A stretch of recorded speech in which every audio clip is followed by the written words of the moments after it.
I Hamilton Cele. I swear that the information I'll give will be the truth and the only truth. So help me God. But you know Matlala? Very well. By the way, I do meet criminals. I do. And the information can be broader used than not having met him. After that, he says he has been approached by Sibiya, General Sibiya, to write an affidavit against Khumalo so that Khumalo can be arrested. Is Matlala working or through Sibiya that is taking Khumalo to court? Going to court is not genuine. Going to court is to make sure that Khumalo is found wanting, that he will lose the case that he was unlawful. If then Khumalo loses the case, somebody who happens to be Sibiya will then put discipline to him and be able to take him out of, or punish him or take him out of the organization. But Matlala says, now I realize that I'm being used. So please tell Khumalo that it's not me, it's Sibiya. So the case that is taken by Matlala, he wants to drop it so that Khumalo is not taken to this grinding machine by Sibiya through Matlala. How is your relationship with Minister Mkhwanazi in all fronts of life? All fronts, eh? Yeah. I've never taken a drink with him. Unfortunately, I don't drink, I don't take alcohol. So I've seen people on the social media say Cele was drunk when he called people in noon and all that. So I don't just take alcohol, I don't even dine in wine. If I stand here before you and I confess, Matlala and I, we have been in the same faction, if there is such a thing, politically all life. I've supported him when he was under attack from the previous people, as with premiers, all that. I supported him as we go for secretary, where I was beaten by Ace and all that kind of thing, all that. So politically, we have been on the same side. I just don't know where and when, because even briefing him, the effort came from me. I phoned him 3 times to say, can I come and brief you? It's unlike Mbalula, who phoned me to brief me. Mbalula phoned me to brief me. I phoned my successor to say, can I come and brief you? We took 3 hours. I said, as I opened the door, I said, this is hard one into police. Pick up the phone, and let's talk when you think we can make a contribution. I've never received a single call since ever that day I held the door handle. Not once. I mean once. And then that relationship where we have been working together on political matters, I don't know what happened to it. But political front, until this saga happened, I think we have been fine. Even socially, when he lost the mother, I visited the homestead, I spoke there. When he visited the father, we were sitting. When he lost the father, we sat there when Mkhwanazi spoke and all that. We have been quite cordial and not very distant. His wife's name is Tembega, my wife's name is Tembega. They call each other Bizo themselves and all that. So I don't think it's a very hostile kind of relationship overall. But honorable member, I will not sit here and deny that there was question of money or cost that was in there. This is not the cost of the party or dancing. is the cost dealing with the human lives. This committee is sent to investigate, stop and arrest those that have done that, and deal with unresolved cases, which means you go and stabilize. That is the mandate. Your measurement is that one councillor has died, so the area is stabilized. I'm saying until late, all councillors of Nongoma were sleeping at all political parties without fail, all, EFF, ANC, NFP, everyone, everybody. They were sleeping at some hotel somewhere in Richards Bay. They have come back now. I'm told that they've come back because of the arrest of Nkabi and the people that have funded them, which means there is this resemblance of stability at Nongoma. But I say to you, the councillors at Teguin, I don't know other places, especially the ward councillors, are guarded. You know, one dangerous thing in the politics of councillors, honorable members, is to be a councillor on the safe ward of that particular part, because they know if they kill you, whoever kills you will come in. It's not much a problem with PR.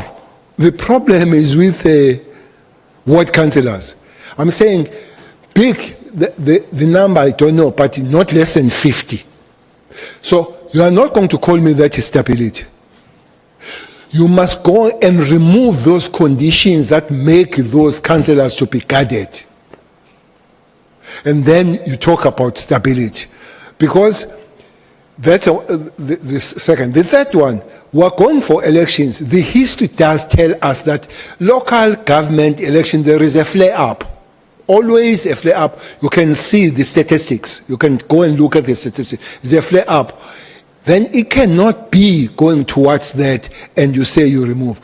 What value would you attach to the PKTT in respect to the crime-fighting efforts against political-related killings? To start with, who did the assessment that it has no value? The letter of the minister says it adds no value. And the attachment, the annexure? There is an annexure that speaks about dockets, some are in court, some there were By who? convictions, the PKTT. But I'm talking about, these are two different periods in those. The period that led to the letter is from July 2024 to December 2024. So I'm talking about a person who has got a long spending with the PKTT from 2018 to 2024. Then, in your experience with having presided over the affairs of the PKTT, what value would you attach yourself to the work that the PKTT has done? There is only one source that I know has a problem with PKTT. It's Aunt Mary. That's the only source I know.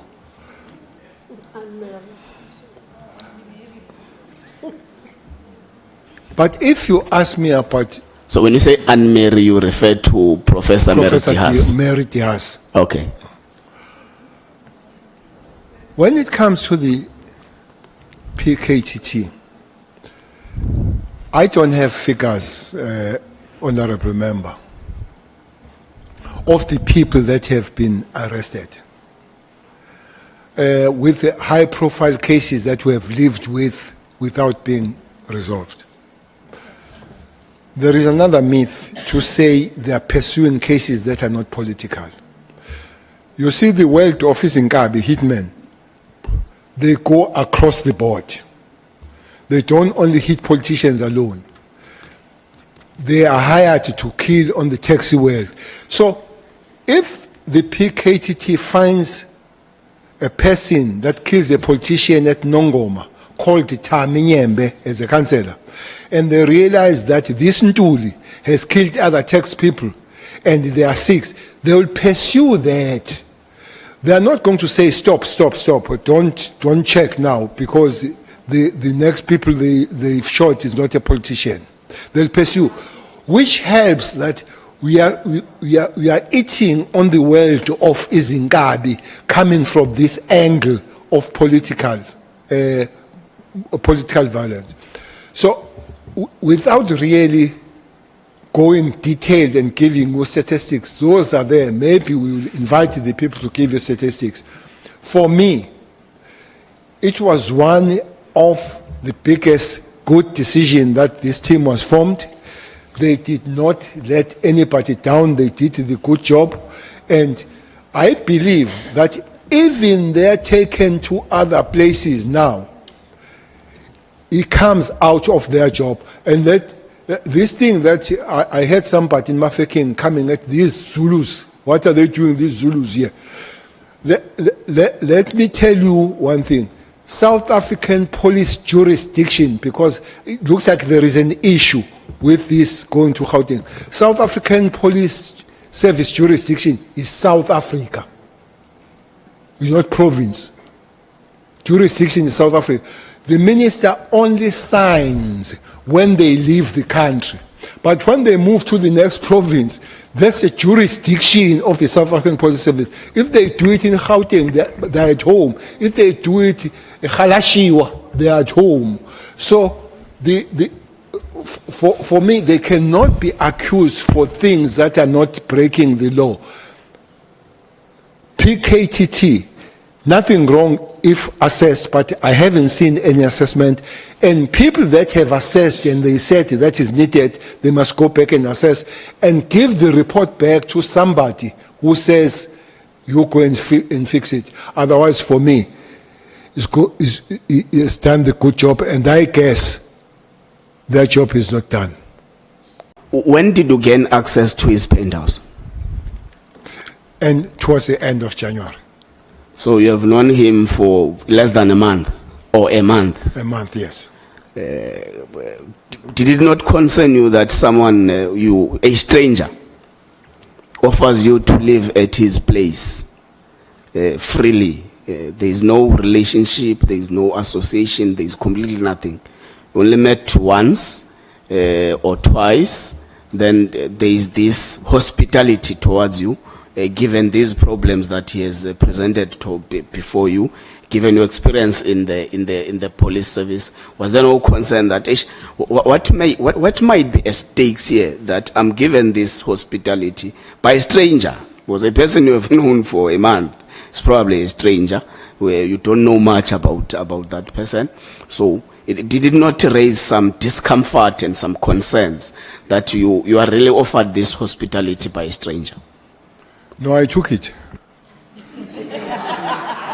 I took it. I'm not in government, so if I'm in Pretoria, I pay my money. There is a hotel that I spent. Years I'm in Pretoria and I'm not paying, and I took it. And if I were in government, I would have gone and declared, but I declare to nobody now. Okay, that's fine. Why General Sibiya would want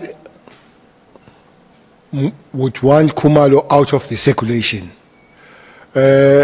I'm even tempted sometimes to say maybe that end of cartels, Auntie Mary knows it. They link that I'll do it on the academic side and do it on the criminal side. So sometimes I suspect, but I didn't have that evidence, except that in talking with Kat, did say that Sibiya sometimes runs with the people that are doing drugs. So I was not taken aback when Mkhwanazi says so, but I did not have evidence that does happen. General Mkhwanazi said when he appeared before this committee that he thinks General Khumalo has been a target for a very long time in the SAPS. At some point, there was an attempt to assassinate him in an airport, and there was an attempt to unfairly link him with a murder of Cindy Somakaka. Do you agree with those sentiments? That he has been a target? Yes. I agree. Now, I made a follow-up to that question that is he in possession of evidence which suggests that he has never been involved in a murder of Cindy Somakaka? And he said yes. And I know that during your time as a minister, they were also accounting to you for progress that they've made in some cases. And the case of Cindy Somakaka was one of the most popular cases. I don't have that information. You don't have that information. Then move to the relationship with Mr. Matlala. I know we've touched on it a lot today. You described him as an acquaintance, yet you accepted the use of his penthouse, and you called him over 10 times in a day. I know it wasn't frantic, as you explained. Is that how you normally treat acquaintances? And the reason I ask that to you is that I struggle to see how most of us, I think, would go and stay in someone's home that we don't actually know, that we've just met, that we're not close to in any way. What's the question? Is there acquaintance, or how did I stay in the house? No, I said, is that how you normally treat acquaintances? Do you stay in random people's houses? No. Well, you also add the 10 times. I did say I phoned the journalist about the story 10 times. So it's not... No, but I'm asking you a question about acquaintances. No, I'm coming former on minister. that. Yeah, but you don't have to question me. No, I'm not. I'm answering to say Okay. it's not something abnormal to phone somebody 10 times, including the journalist that you are not an acquaintance with. The difference is that the journalist does not write about himself that he has been phoned 10 times. That's that. It's not because the acquaintance that I slept in the house. It's because it was a free piece. And I'm not working, I'm a pensioner. So here is it's a nice place, by the way. It's a free piece, so I sleep. I'm not in government. I'm not going to declare. I guess if I were in government, I would have gone and declared, but now I sleep, I wake up, I go home. So if, let's call someone like Ralph Stanfield said to you, go and stay in my house in Constantia for free. Who is that?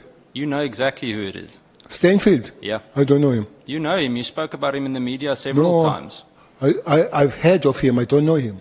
I've seen Matlala, I didn't hear about him only. No, but you're playing with words now. The point is, if he comes to you, you're an acquaintance, and he says to you, you can stay in my house, would you do it? Chairperson, I'm sorry, it's his time to tell me to shut up this time.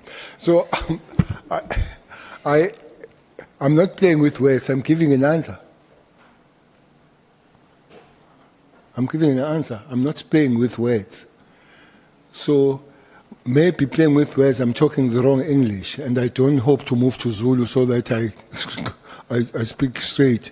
But I'm explaining to say, having met you and having read about you are two different things.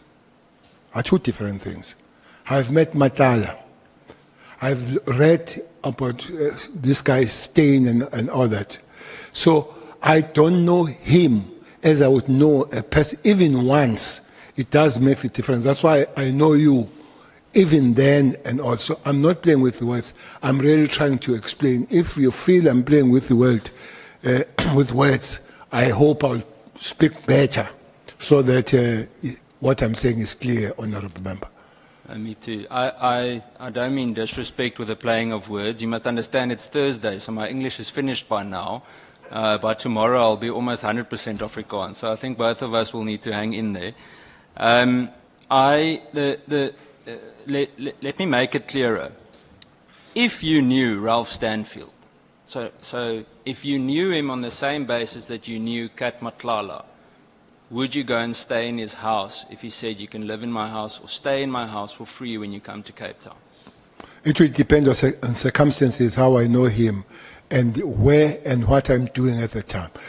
For instance, if I was a minister with Matlala, I would not have stayed in his house. If I did, I would have declared. So it's circumstances and conditions that informs the decision that you take in that particular time. Thank you. My next question, I guess, is the reverse, and that is, would you allow someone that you met once or twice to stay in your house when you're not there? In my house, if I'm not there, and there is nobody else in that house. Well, you could be there as well. It depends, I guess, how much you liked them when you met them once or twice. I would. You would. Okay. You say he's not a business partner.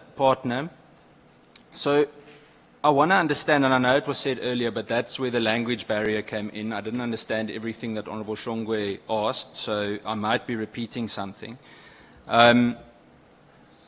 You specifically said earlier that you didn't pay for any of these. It was free accommodation, correct?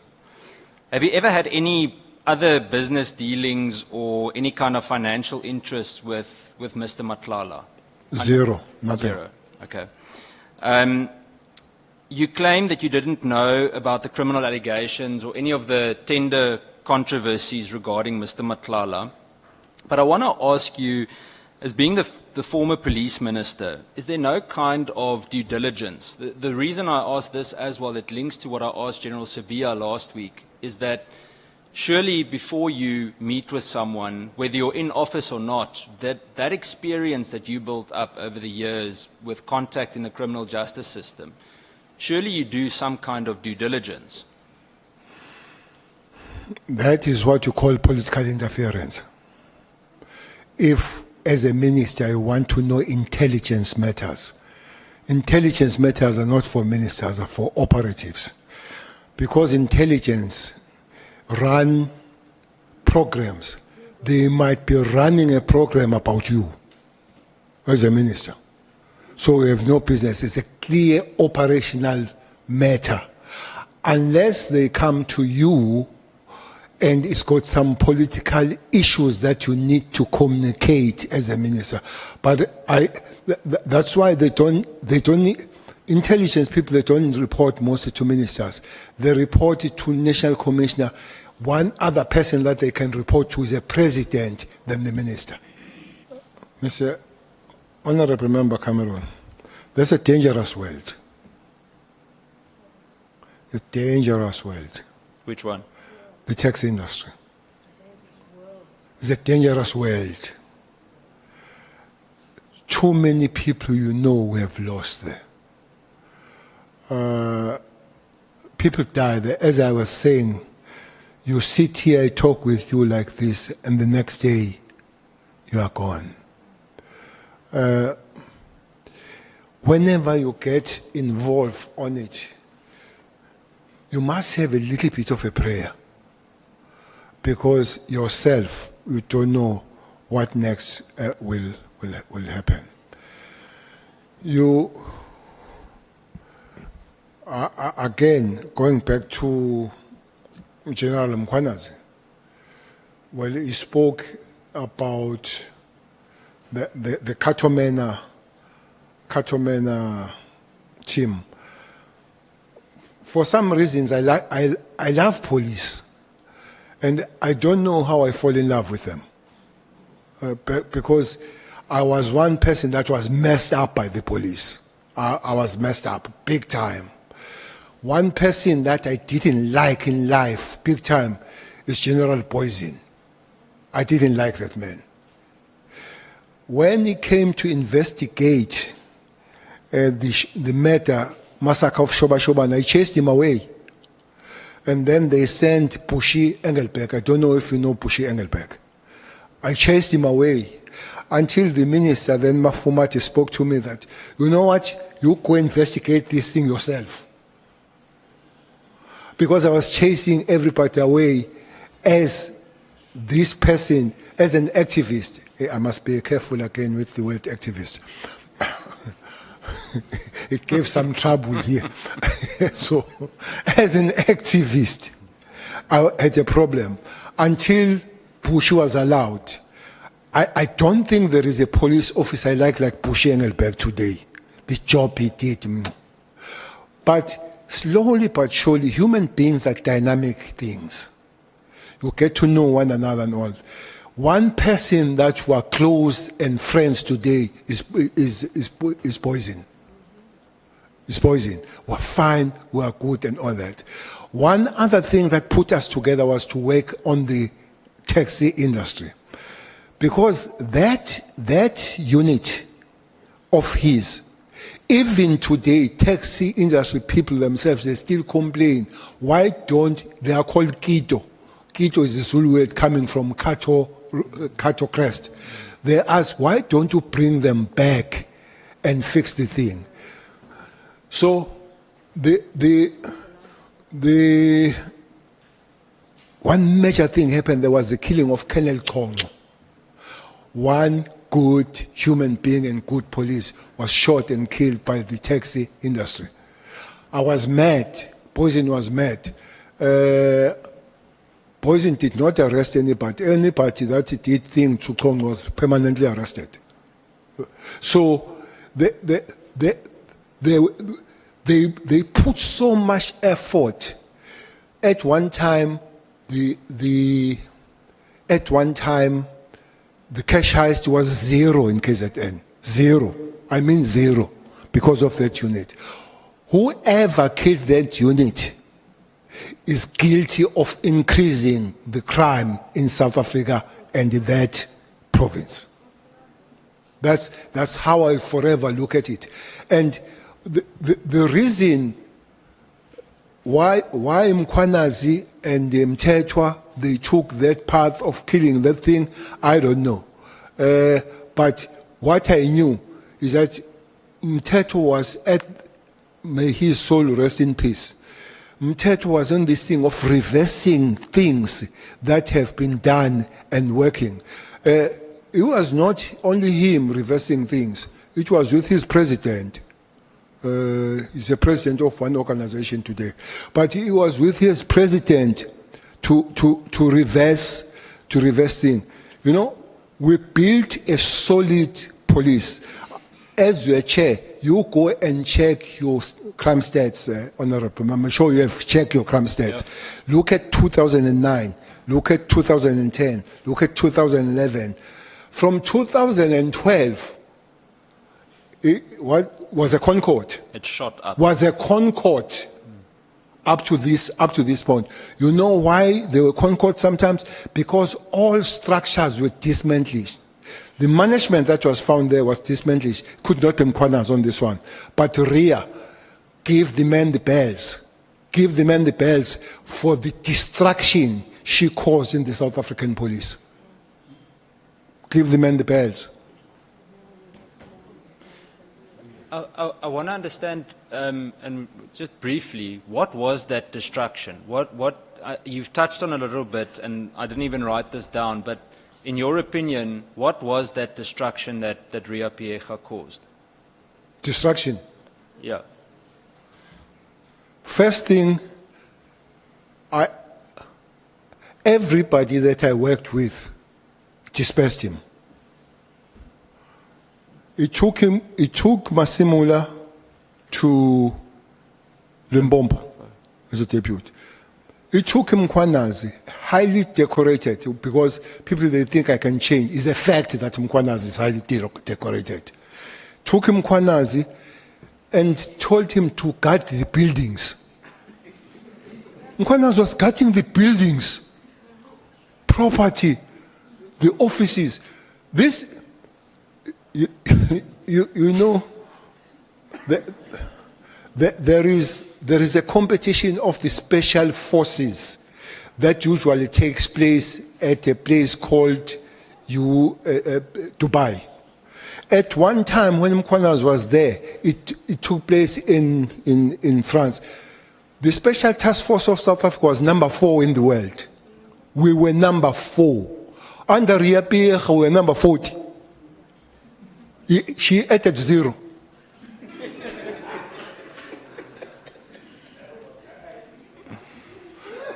I'm trying to be serious here. You're making it very I'm difficult. serious. I'm serious. We're number 40. Last time there, I was invited. I was invited to go and receive the award for them. I think they were number 14. So I can't receive the number 14 award. But in France, I did go and I received the number 4 in the world. In the world. So that thing went down. But the real mess that she did, was to kill the TROT, Technical Response Team. You know, just a little bit of a minute how it started about. People, they call it Bheki's Police, Cele's Police. I don't know why they don't call other units about people that they started.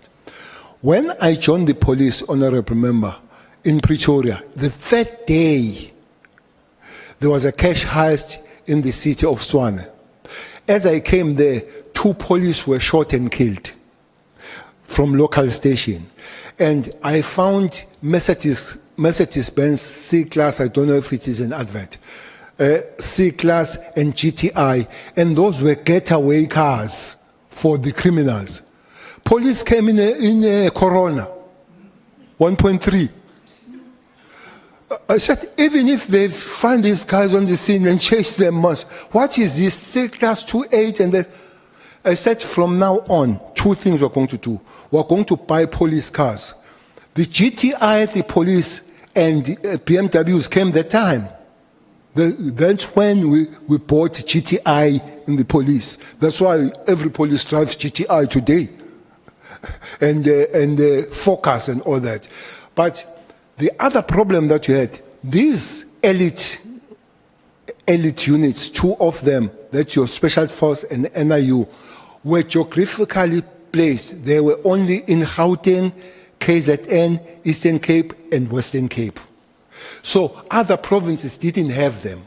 So the TROT was built for them to hold the fort as we were waiting for these guys.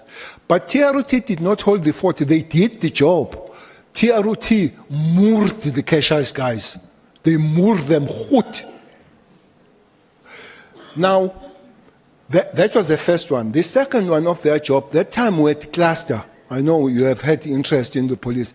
We have cluster policing, where 5 stations to 7 will be together.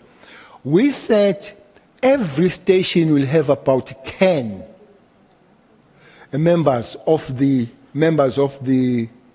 TROT, Amaparet.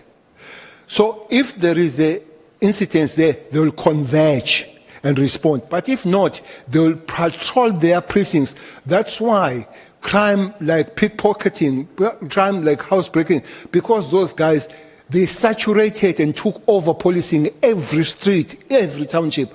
Even today, if you move around here, people are asking, where are the pirates? Ask Ria, Pierre, where are they? As she come, it dismantles them. It took their cars, it took a veto that they were using and give it to the police, to the station commander. How do you take a veto and give it to the station commander to go and buy milk? So that's it. But one other thing is to displace people. Your Hawks, Dramat was taken away from there. Everybody was taken away from there and all that. So it was a systematic kind of dismantlement. But the big one, the numbers were allowed of the police to dwindle from 195,000 to the population of 50 million, dwindled to 187 to the population of 62 million. Hence, we had to really fight hard with the cabinet 6th to say, Mr. President and Mr. Kotungan, give us some money. We managed to get the training of police 10,000 in the circle of 10, though we had a problem because the colleges were few to accommodate all these people. So we went to ask the accommodation from the army. They gave us their base in Kimberley and they charged us R1 billion for that. Sure. They charged us R1 billion for, so we had to go to small numbers because we did not have R1 billion to pay for the army. But that was a big thing to dismantle. And as we came back, it took a lot to re-establish the police. I don't want to go much on that. But one other thing that we did was to create the Operation Chanela. Operation Chanela, I can explain about it and all that kind of thing. I hope it's coming back. But I must say, I am really sad. I think the working of the police has been really disturbed by this kind of a thing. It might take longer again to put the police in a fast lane. What I'm asking is that he raised serious red flags. The red flag that he raised, which I understand, is he told you that he committed perjury. He told you he was making false allegation against the police. You advised him that he needs to go speak, and the case was eventually either thrown out or settled out of court. That was what you said. So he's... Are we talking about the same story? Yes, it's on your section 72. That he told me that he committed the perjury. Well, he says to you that he was lying, he was going to make false allegations. Did I say so? It's in your testimony. No. You didn't listen very well. No, I'm reading your testimony. I said he was pushed by Sibiya to do that. I understand. What I'm saying don't. is... I understand. You absolutely don't. No, I do understand fully. Him. You are saying he was being forced to do it. Exactly. To protect his own interest. No, regardless of what his reasoning was to do it. He was doing it to protect his own interest, whether it was forced by Sibiya, forced by whoever. Understand, now you've got this information, like he's saying, you've got this information about Cat that he does tenders and then he wants to serve his own interest by giving information and all of that. Then the question is, why do you keep this person close to you when you know he's got this many other issues? Now you are aware. So my understanding is that you kept this guy close to you because you were sucking as much information as possible from this guy, because he was showing you information, not just telling you, showing things that are being planned about Khumalo, are being planned about you, and all of that. Even if he's got these other things, but for as long as he's giving you this useful information, you kept him close so that you can get as much information as possible. I was not going to let him go with information.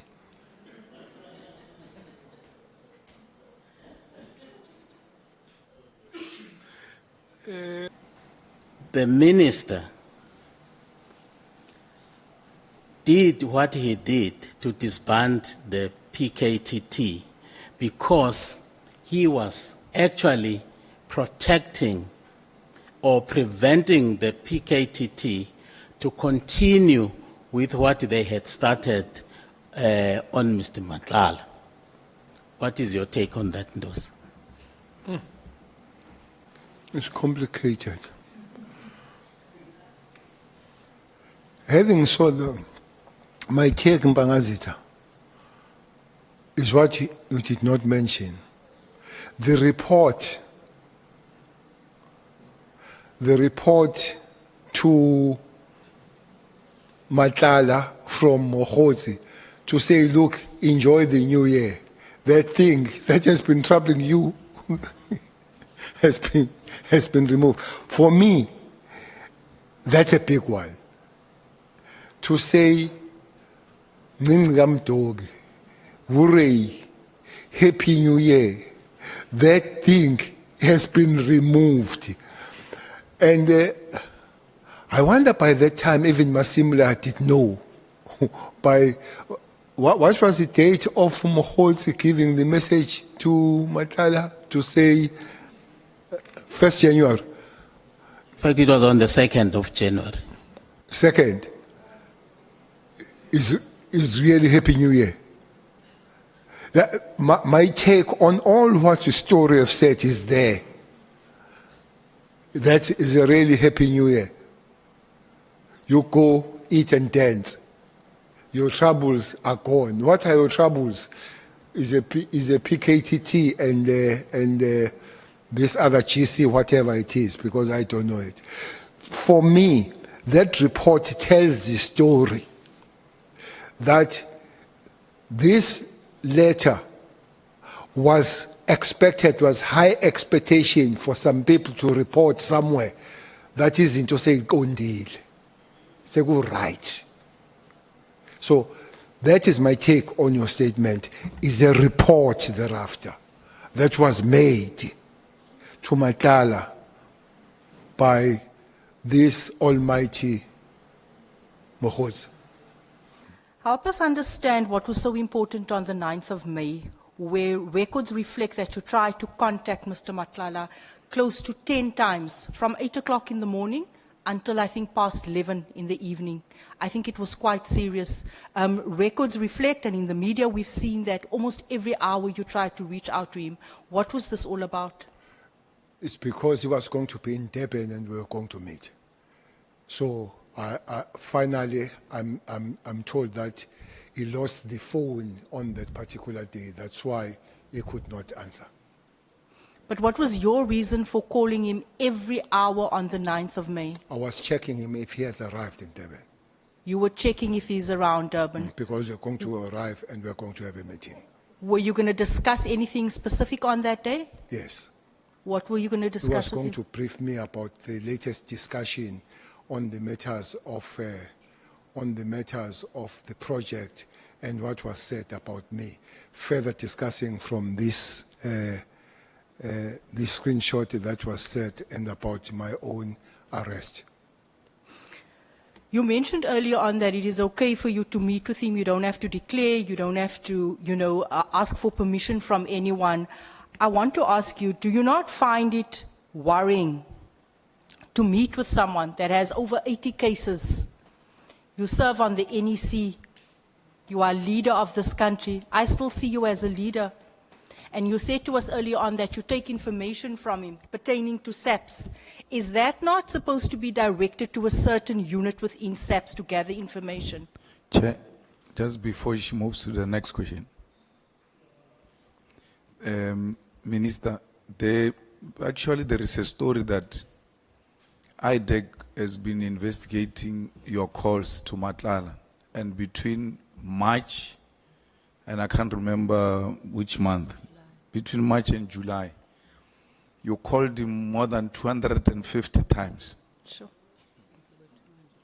There were 250 calls between the two of you from March to July.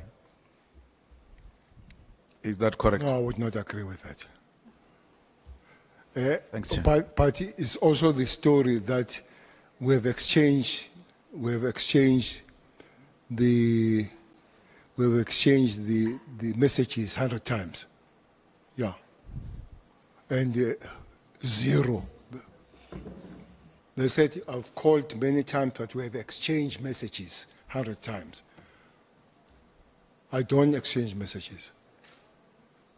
So I'm a bit distracted. The question is,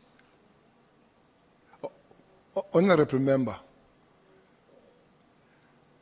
well, I'm not sure about 80. I think that number will have to be checked. I think the cases that has been there are 18, I think so. But myself, I can't guarantee that. Matlala, when I met him, I did not know about these issues and his arrest, Honorable Member. He was, the information came up and out as we continue, arrested for these things and all. And I have considered that the eyes that I've looked at him then are completely different as looking at him now. But me not declaring yes, I don't declare anymore who do I meet.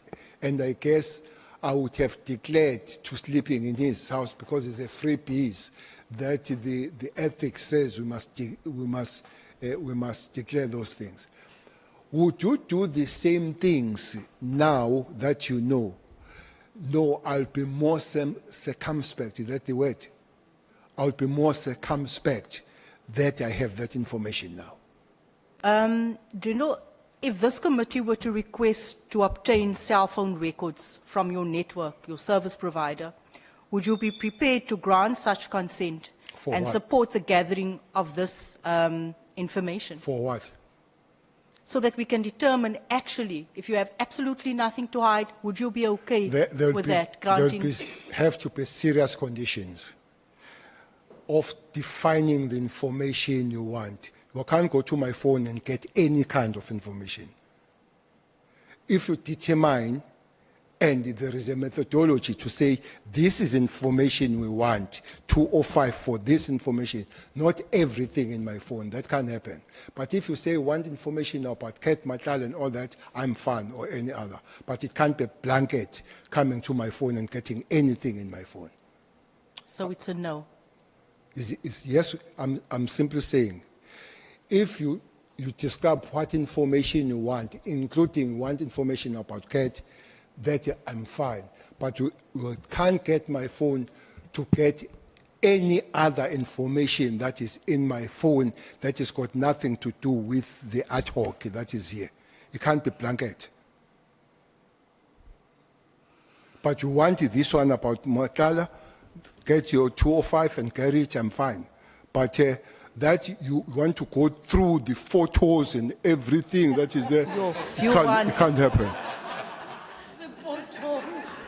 It just can't happen.